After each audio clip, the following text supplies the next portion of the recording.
British MP tulip সিদ্দিকের বিরুদ্ধে একের পর এক অভিযোগ সামনে আসছে।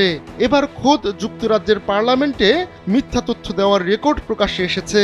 এমপি নির্বাচিত হওয়ার পর যে হলফনামা দিতে হয় তাতে বাংলাদেশে নিজের মালিকানায় থাকা ফ্ল্যাট নিয়ে এমন প্রতারণার আশ্রয় নেন টিউলিপ। ছাত্র জনতার অভ্যুত্থানে পদত্যাগ করে ভারতে পালিয়ে যাওয়া শেখ হাসিনার বোন শেখ রেহানার মেয়ে টিউলিপ সিদ্দিক।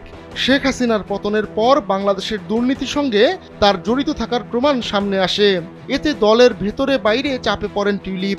শেষমেশ বাধ্য হয়ে লেবার মন্ত্রিসভার economic secretary to the treasury and city মিনিস্টারের পদ থেকে পদত্যাগ করেন তিনি। ওই পদে তার কাজ ছিল যুক্তরাজ্যের অর্থবাজারের ভেতরের দুর্নীতি সামাল দেওয়া।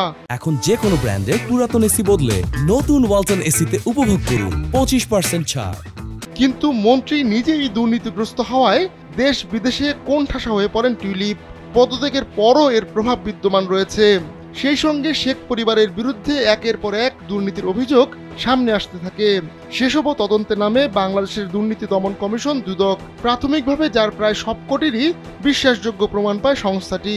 এ নিয়ে এখনও তদন্ত চলমান। ব্রিটিশ বিভিন্ন সংবাদ মাধ্যমও টিউলিপকে নিয়ে অনুসন্ধানী প্রতিবেদন প্রকাশ করে।